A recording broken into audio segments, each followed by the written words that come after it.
Hello gentle viewers and welcome to another episode of Alistair Reviews It. This is my first video of December and I think it's a great way to start out the holiday season. Today I am going to be reviewing the highly anticipated fourth installment in the Stormlight archive, Rhythm of War. Oh, and what a gift it was! For those of you who don't know, the Stormlight archive is a book series within the Cosmere sequence. The Cosmere sequence is the universe that Brandon Sanderson has created, this fantasy, kind of sci-fantasy slightly, universe that he has created where he is able to have several storylines go at once and have interconnections between those storylines. You can pick up any book in the Cosmere. You can pick up Mistborn, you can pick up Warbreaker, and you do not have to read books from different series to know what's going on. However, if you do, you will be in for a delightful surprise and you will see a lot of things that come together. The Stormlight Archive is one of the main places, I mean really at this point, the main place where all of these interwoven stories are coming together. You still don't need to read any of the other books, but let me tell you, once you start these books, you're going to want to. The Stormlight Archive takes place in a world called Roshar, and this world has three deities: Honor, Odium, the god of passions, and Cultivation, the god of plant life and growth and life, basically itself. Now, go back thousands of years ago, and Odium arrives, and with him comes a complete desolation. It's like an apocalypse. And because of this apocalypse, there are 10 heralds that are called, and those 10 heralds are there to train people and basically beat back these desolations. And over time, the Spren, which are magical, I wouldn't call them creatures, spirits maybe, start to adopt people and create the Knights Radiant. However, the heralds disappear and the Knights Radiants break their oath, and the Stormlight Archive starts thousands of years into the future after all of this stuff has happened. It's at this point nearly myth and religion. And the Knights Radiant, as well as the heralds, use a magic system called Surge Binding that uses the Stormlight from the storms that are native to Roshar to power 10 different power sets. It's complex and great. This review is going to be entirely spoiler free.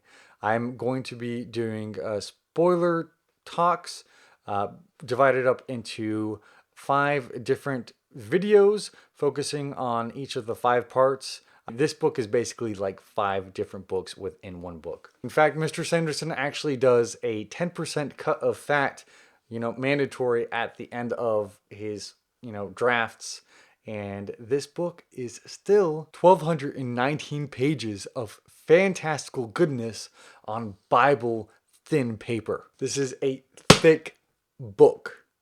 And earlier I went to Target and they couldn't even fit 2 of these on one of their display shelves.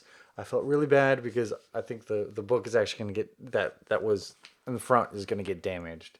So yeah, that was sad to see. I would love to congratulate Brandon Sanderson for making it to both #1 on print and ebook after his premiere on the 17th of November, and was just recently beat out by President Obama's memoir. There are secrets we have kept for so long, watching, sleepless, eternal, and soon they will no longer be ours.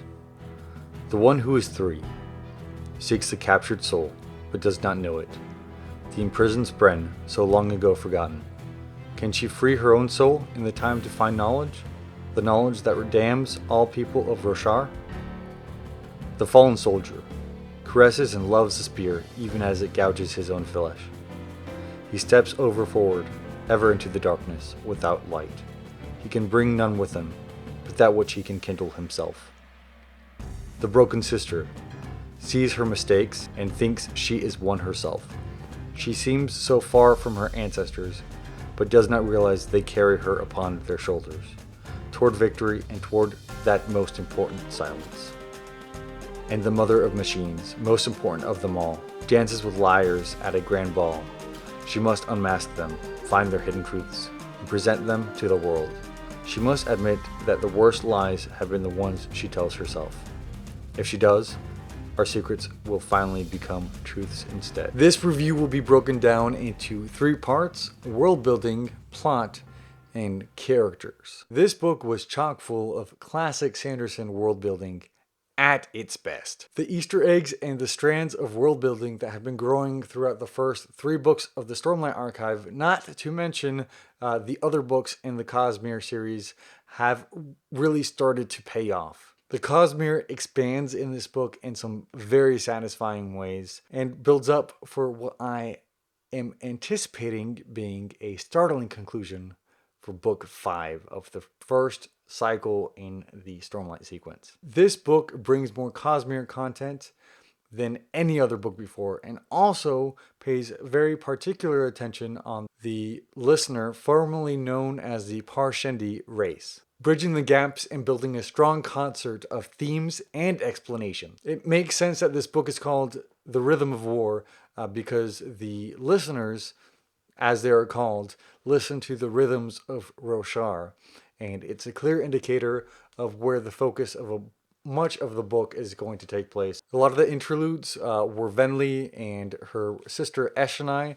It was incredibly interesting to me to see how the listener race had gotten to where they were at in Way of Kings, and how Venli became the person she is in this book. Plot. This, in my opinion, is the fastest paced book in the Stormlight archive. Such a great feat, considering how these books are constructed. Here's a quote from Brandon Sanderson. The Stormlight series is a very odd structure. Each novel is outlined as a trilogy plus a short story collection, the interludes, and is a length of 4 regular books. This lets me play with the narrative in some interesting ways, but it also makes each volume a beast to write. The other superstructure to the series is the spotlight on the 10 Orders of Radiance, with each book highlighting one of them, while also having a flashback sequences for a character tied to one of those orders. If that weren't complicated enough, the series is organized into 2 major 5-book arcs. The start of this book is incredibly exciting. The middle of this book expertly bounces off of plot points and characters and does an excellent job of switching point of views and maintaining the attention of the reader. There were so many times where I was like so anxious and I had to put this book down and like take a walk to kind of cool myself off. The interludes between parts were great. I really didn't appreciate interludes in the first book. Not that they weren't good. Now going back to them, I really, really love them. But at the time, I just wanted to like continue on with the book. Now these, I'm always like, oh my gosh, little secrets I can read. Stuff that will give me more insight into what's going on. I love it. And of course, Mr. Sanderson does not disappoint with an unexpected and hair-grabbing Sanderlanche. All the dominoes that were set up in this book and others were knocked down in a flourish. It was truly, I think, a beautiful conclusion, and it makes me just that more excited for the next book. Okay, now let's talk about characters. So the characters seem to be divided up into pairs. We have Adalyn and Shallan, and they go on their own mission, and you see them, and both of them progress as characters throughout this entire book. They both have incredible character arcs. I want to say, and then you have Kaladin and Navani. Navani was a delightful surprise. I will have to say, I really enjoyed. I think I might have enjoyed her point of view the most, actually, out of this book. I think I might have enjoyed her point of view the most. Not that the other ones weren't great, because they were. It was just what she was doing was pretty amazing. And then we have Dalinar, obviously, and we have Venli, finally. And I really enjoyed getting the point of view from Venli. I didn't think Venli was going to be a character that I necessarily connected with, or that I necessarily cared about, especially with what was happening in previous books. But I think he I think Sanderson managed to create a character that we can all at least somewhat identify with, and that has a pretty interesting backstory that is very much different than the rest of the characters that are focused on in this series. Okay, so first off, I would like to applaud Brandon Sanderson for his behavioral health representation in this book. I think that this book, more than any other fantasy book, took the time and the energy to actually go through behavioral health and how important that is, and how people are all in different paths of their life, and everybody can be broken at some points or others and need to take the time to actually rest and pick themselves up. So I really appreciate the time he spent to highlight people with disabilities and highlight people with behavioral issues. And I know I myself have um, I myself have a huge anxiety problem, so it was very nice to see that, you know, reflected in a fantasy, realistic fantasy setting. He deals with PTSD and DID. He started introducing a gay character in the second book, but he has promised that he's been building up to introduce so much more LGBT characters. In fact, I think that if you focus in a little bit in here, you will notice a couple of characters who are LGBTQIA. In conclusion, I freaking love this book. I think that this book might be my favorite book ever.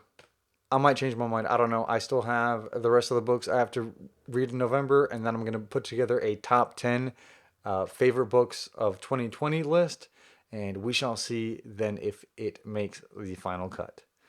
Anyways, please like, subscribe, ding that bell. Let me know if you are going to read it. Let me know your thoughts, whether you read it or whether you're going to be interested in me actually doing these spoilery chats that I am so much looking forward to.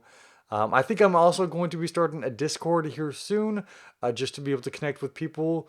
So I don't always have to connect through the comments, and we actually have a place where we can talk about all of this amazing stuff.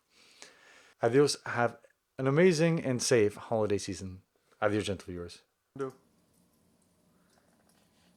Say Merry Christmas. Say Merry Christmas.